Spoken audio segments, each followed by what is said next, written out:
Hey, friends and future authors. Welcome back to another episode of Podcasting for Professionals. This week's episode is 5 essential facts every author needs to know about book editing. Book editing is so important. And I did my last solo on why it's important you have a professional editor and you have your book professionally edited and the reasons for that. So today we're going to talk about 5 essential facts you need to know about book editing before you even hire your book editor. We don't want to know this after we hire a book editor, but before. All right, my friends, but before we dive into today's episode, I want to give a big welcome back to my returning listeners and a big welcome to my new listeners. Make sure to hit that follow and subscribe button, depending on what platform you're at, so you get these amazing tips dropped to your YouTube player or podcast player every week. All right, my friends, I want to, before we dive into today's content, I would like to share a little story. So one of my clients who was looking for a book editor had sent me a copy of their book, because usually I ask people, like, send me a sample or a copy of your manuscript so I can look at it before I give them a price on editing. So I know how much editing is going to be needed in their book and can price accordingly. So someone sent me a copy of their book and it was not great. And apparently they had already had an editor edit it. And I don't know what this editor's criteria were or what their experience was or expertise, but it clearly wasn't editing. And this person had already paid, like, I think $2,000 or $3,000 to edit their book, and it was very poorly edited. So one of the things I would always recommend, my friends, is get a recommendation. So if you're going to hire an editor, ask them, hey, can I please have information, like email information from one of your clients?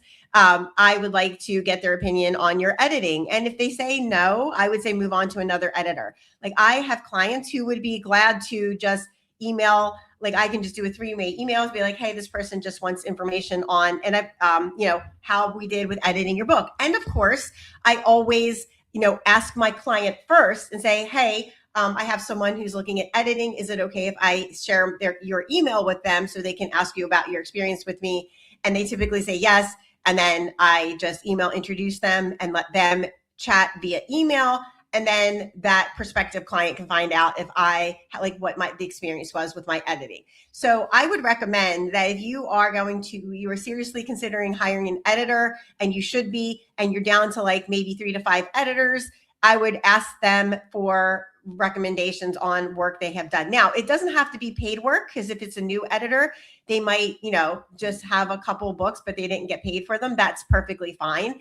But it does have to be editing or someone that they've worked with before in writing content specifically. Because if it's not specifically content writing, you have no idea what the quality is or how that person works together. So I just wanted to give you that valuable piece of information. All right, my friends. So today we are going to be talking about the 5 reasons you want to know, 5 facts every author should know about book editing. All right. So fact number 1, you cannot edit your book effectively, not edit your own book effectively, because you have what's called the blind spot reality. Your brain autocorrects what you mean to write. So your brain's thinking one thing and you are writing another. So that is one of the things where that happens all the time with editing. You're too close to your own content to see your problems, and you read what you intended to read, not what's actually on the page. I do all of these things. We all do all of these things. It's how the human brain works. This isn't a skill issue. It's a cognitive limitation. And if you're human, you have it. There's no way around it. The other thing I see a lot of with the books that I professionally edit is that people make the same mistake over and over and over again. So for example, I have a client right now. She uses ellipses and overuses ellipses. And when I did a search function on her chapters, she uses anywhere between 15 and 30 set of ellipses every chapter. Now, that is not professional writing. And if she were to edit her own book, she would not have known to take all those ellipses out, right? Ellipses can be used. There's nothing wrong with using them. However, it's very rare that you need to use ellipses, right? It's not very common. So you need to make sure that you're appropriately using ellipses, em dashes. Like another thing that people do is they like to make 3 question marks at the end of a sentence. That's not professional. Texting is fine. I do that with texting, whatever. It doesn't matter if your grammar is incorrect when you're texting your friend or your family member, but does matter, if you are putting incorrect grammar in your book. So we tend to make the same mistakes over and over and over again. I see it in all of my clients. Another mistake a lot of people make is they use a lot of fuzzy words. So what I call fuzzy words is when people say something or stuff or maybe or sort of or whatever. It's not descriptive, and it really depowers your book. It's what I call depowering, right? So you're not using descriptive words, so it's taking power away from your words. And that's really important to know. You don't want to use those fuzzy words. So I correct a lot of fuzzy words when I'm editing as well. Okay, so professional writers hire editors. So I have hired an editor for my professional writing. I am professionally writing a fiction romance book, a contemporary romance, with another writer who's also a professional editor and has been a professional editor for over 2 decades. We have hired a professional editor for our book because we are in our own heads and we're not going to see all the mistakes, even though we have done 6 or 7 self-edits to the book already and have spent over 100 hours writing this book. We still cannot find the errors that we are making, right? Not all of them. We will find most of them, but not all of them. And that's the difference between a good book and a great book.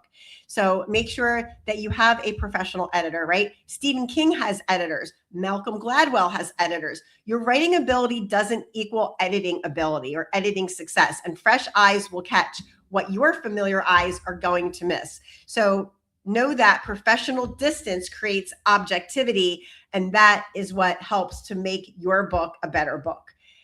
All right, professional writers, the dangers of DIY editing. Like we said before, you can overlook your repetitiveness and your redundancies, and you're blind to unclear explanations and logical gaps in your own book because you are not seeing them as unclear explanations because your head is filling in that information for what it is. I'm currently been working with a client who I'm developmentally editing their book, and they have a lot of terms in there that most people wouldn't understand because they're slang terms. So I told this person, we need to explain what this term means because people don't know it. And that person replied back and was like, oh yeah, I didn't think about that. Of course she wouldn't. She's writing her book, and that she knows that because that slang term is in her head and she knows that definition, but her readers won't. And that's where you're going to lose readers, right? If they're not understanding what you're saying. Now you may say, well, Lynn, what about the element of like surprise or the element of like, oh, that's really cool or fascinating?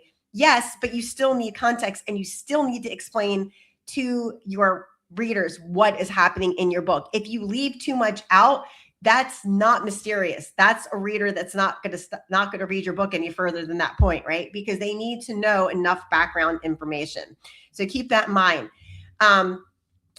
You also have typos and errors and other errors that damage your credibility, and you're going to be blind to logical gaps in your book because, again, your head's going to fill those in. All right. So self-editing is the first draft cleanup. So once you get your rough draft done, you can go in and self-edit it once or twice. Sometimes people will put it in AI and say, hey, can you tell me about this aspect of my book? How can I improve my writing? But AI is good for a self-edit, but it is not a professional editor, my friends. I am a professional editor. I edit things that people have written in AI, and I can tell they've written it in AI because it has grammar mistakes, it has spelling mistakes, it has tons of references mistakes. Never use AI for your research. And it has other mistakes that make you look not credible, and you don't want to look not credible in your book, especially when you're handing it out for your business card. Okay, so professional editing is your quality assurance, right? Even if you've done multiple editing passes, because those are always necessary, right? But you still need to hire a professional editor to do your developmental editing, your line editing. If you want to do your copy editing in Grammarly, you can do that, or your grammar editing. That's not as big of a deal. Sometimes depending on, where your strengths are though, but you do want to hire professional editors to help you develop your book. And you absolutely have to hire professional editors if you want to pitch to any publisher, because you want your book to be strong when you go in the first time, not the second time or third time, because then you've taken another 2 years to publish your book by that time that happens. You are better off spending the investment up front, getting an editor to make your book as strong as possible before you submit to that publisher. On that point, A publisher is not going to take you seriously if you keep having to resubmit 2 and 3 times the same book, right? They're going to get tired of seeing your book and they're eventually just going to like toss it off their desk. I mean, I would if I was a publisher and I kept seeing the same book with the same mistakes, right? So go in strong, hire a developmental and a line editor, and make sure that there are good editors that are experienced and have some work underneath their belt, and that they are going to do an excellent job on your book and that they're communicative with you as well. Okay, so budget for professional help from the start. All right, fact number 2, there are different types of editing and you need more than one. So developmental editing is the big picture, structure and content, your organizational flow, your chapter structure, your transitions, your content gaps and redundancies, your audience alignment. Are you speaking to your audience, right? Your book shouldn't be for everyone. Your book should be for a certain audience. For example, my book, The Guide to Traveling Gluten-Free, is for people who are gluten-free because they're allergic to gluten, such as people who are celiac and have an autoimmune condition, or people who have Hashimoto's and they can't eat gluten because it makes them sick, right? So those people who also love to travel are fabulous, readers for my book. So you need to know who your audience is. And when I work with my clients and I do book coaching, I give them what's called a book focus template so we can figure that all out from the beginning, right? So that there's no question on what the book focus should be.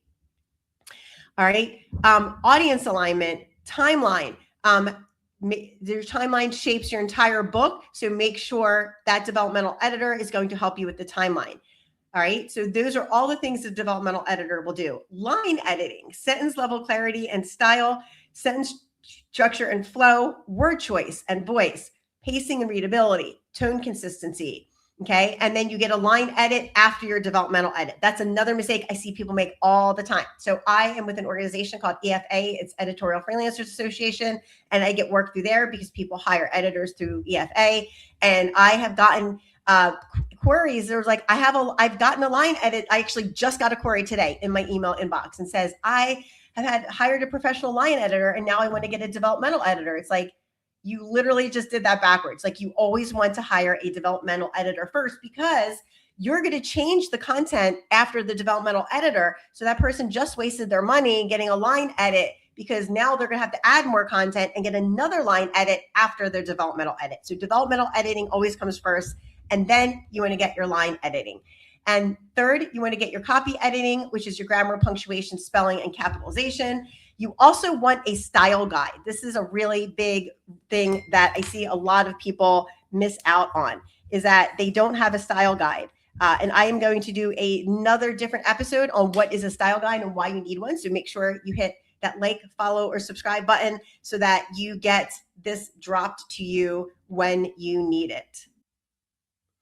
All right. Next is proofreading. That's the final error catching, typos and formatting issues, last minute catches before catches on grammar mistakes before publication, and a final quality check. And this is the very last step before you are going to format your book. All right, why you can't skip levels. Each one addresses these different issues. Doing them in the wrong order wastes money, like I mentioned earlier. Skipping developmental editing gives you structural problems that are remaining in your book. Skipping proofreading is embarrassing grammar errors that are going to slip through. What most professional authors invest in is proofreading, line editing, proofreading and copy editing at a minimum, but I would always recommend, what I recommend at a minimum is developmental line editing, because that's your big picture stuff, right? So you need to budget $2,000 to $5,000 for editing, or more, depending on how much editing you want to professional editing you want to hire, right? But the cost of skipping that editing is damaged reputation and lost opportunities and loss of income. So you definitely don't want to skip these.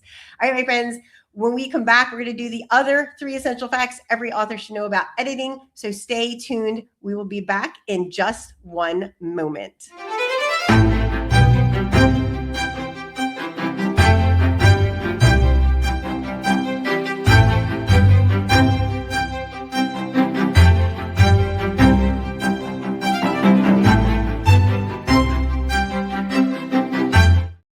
Hey friends, we're back with the second half of today's episode, 5 essential facts every author should know about their book editing. All right, essential fact number 3, editing takes longer than you think. Okay, so there are realistic timeline expectations. And if you have an editor that is like the editor I just hired, well, me and my co-author hired for our romance fiction book, we had to wait 3 months to get her to edit our book. And we knew this ahead of time. So you have to know how backed up the editor is. I am typically 6 weeks out, sometimes 4, depending on how much work I have and how fast it takes to get it done. Like right now, I'm 8 weeks out. So because one of my clients had a little bit of a tech issue, so it took a little longer to get through that edit.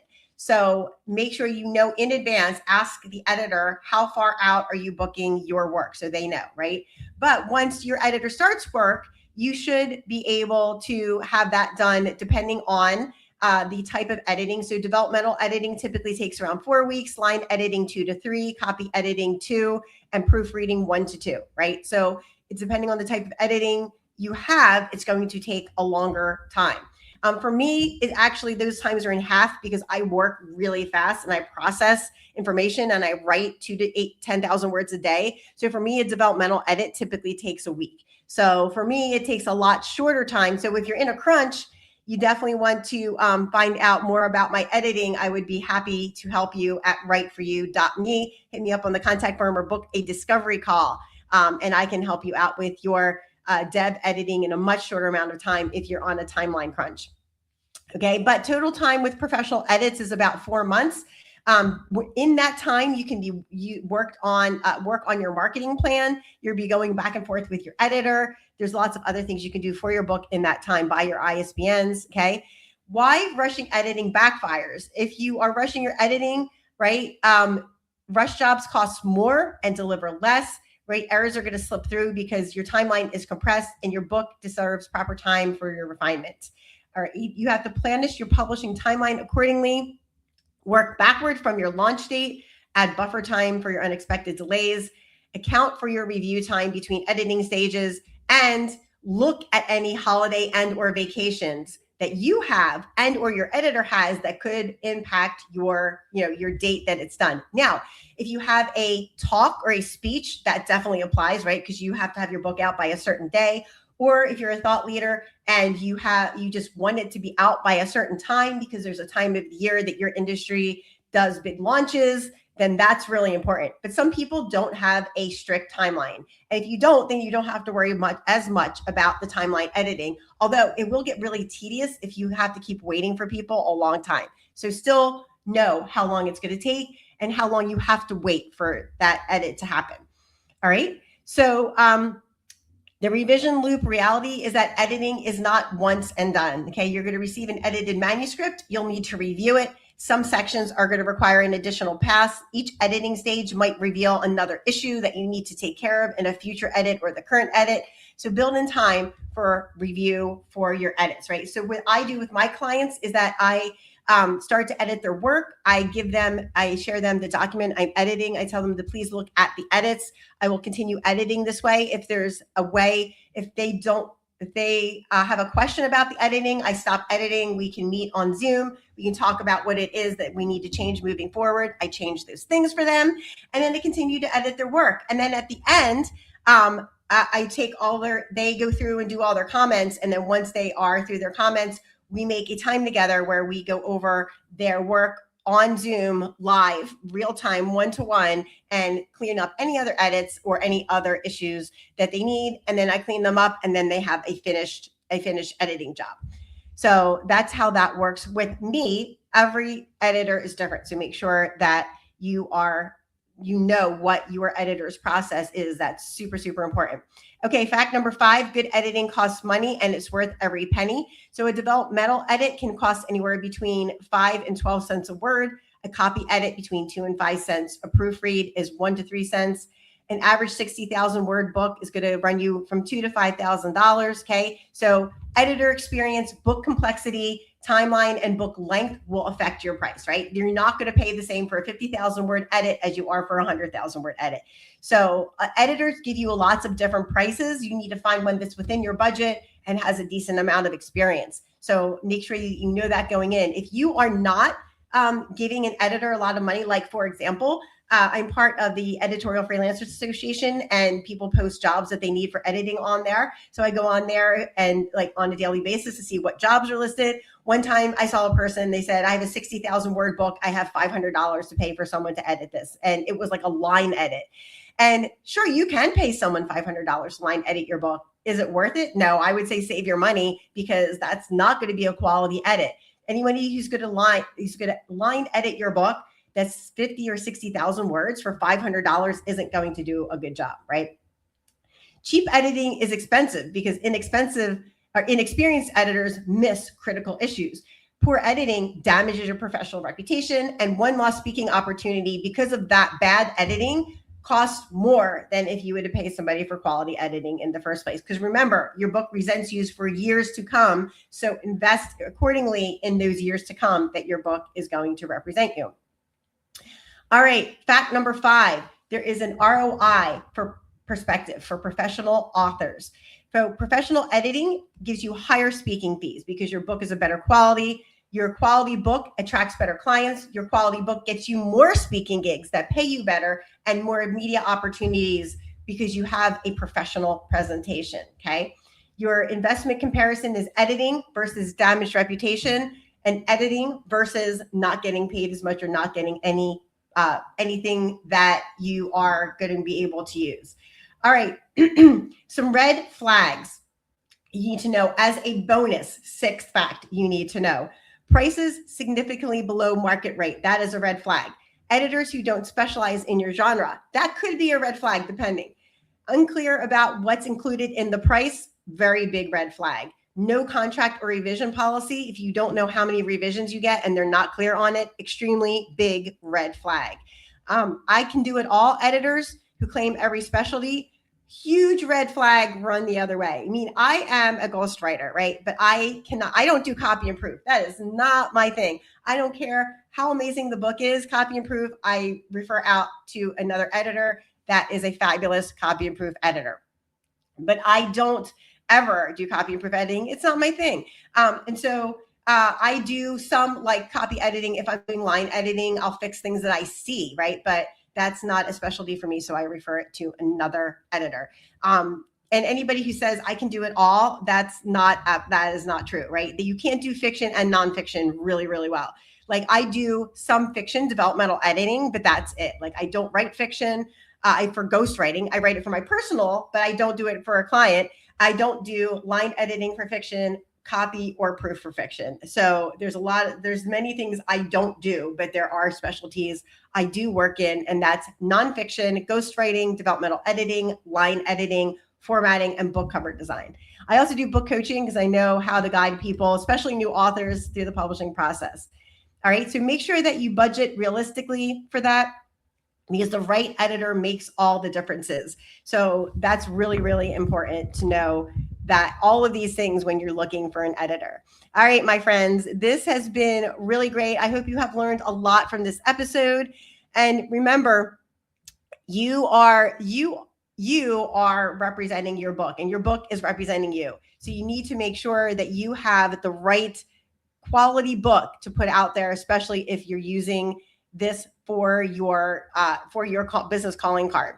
Okay. I love working with new authors. So if you are having any of these difficulties or you need to find an editor for your nonfiction book, definitely go to writeforyou.me and book your discovery call. That's writforyu.me. Book your discovery call today, because I can stand by your side and walk you through the publishing process with a fabulous professional edit that is going to sound great and represent you very well out in the field. One of my most recent clients, I edited his financial book for. He has 65-star reviews. So if you want those 5-star reviews on your book, go to my website, www.writeforyu.me, click on the discovery call button, and I can do that same thing for you. All right, until next week, my friends, this is Lynn Aliquity, reminding you to keep writing, keep dreaming, and keep creating. Your book is waiting to be born.